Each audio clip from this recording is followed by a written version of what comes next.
देखिए, इस दफ़ा अल्लाह का बड़ा करम है कि हीट वेव जो आई है, गो कि गर्मी तो काफ़ी है और तपिश भी बहुत है, लेकिन सी ब्रीज़ चल रही है, तो उसकी वजह से ह्यूमिडिटी इतनी ज़्यादा भी नहीं है और लोग जो हैं हमारे पास हीट एक्सॉस्शन के साथ बहुत ही कम कोई आए हैं।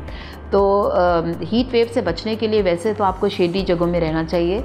जो दिन में पीक हीट के आवर्स हैं उसमें घरों से बाहर नहीं निकलना चाहिए, और अल्लाह का करम है कि आजकल रोज़े हैं तो लोग वैसे ही और लॉकडाउन की वजह से निकल नहीं रहे।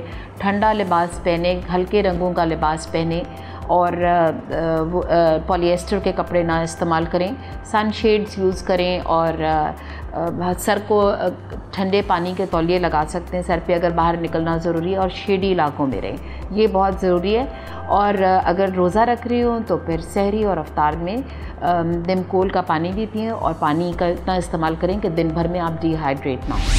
डॉक्टर ऑनलाइन से आप भी हों मुस्तफीद। स्क्रीन पर दिए गए नंबर पर अपने सवालात व्हाट्सएप करें और जानिए जवाबात माहिरीन सेहत से।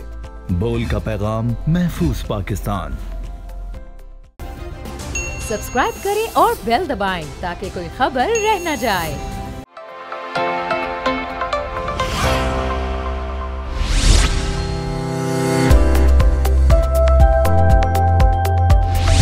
देखिए, इस दफ़ा अल्लाह का बड़ा करम है कि हीट वेव जो आई है, गो कि गर्मी तो काफ़ी है और तपिश भी बहुत है, लेकिन सी ब्रीज़ चल रही है, तो उसकी वजह से ह्यूमिडिटी इतनी ज़्यादा भी नहीं है और लोग जो हैं हमारे पास हीट एक्सॉस्शन के साथ बहुत ही कम कोई आए हैं। तो हीट वेव से बचने के लिए वैसे तो आपको शेडी जगहों में रहना चाहिए।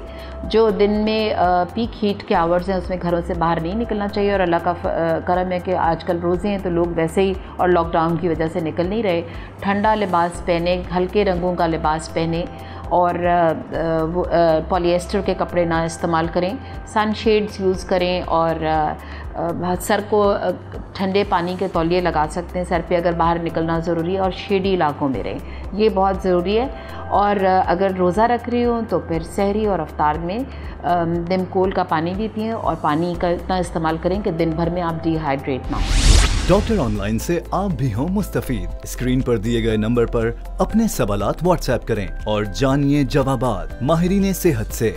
बोल का पैगाम, महफूज पाकिस्तान। सब्सक्राइब करें और बेल दबाएं ताकि कोई खबर रह न जाए।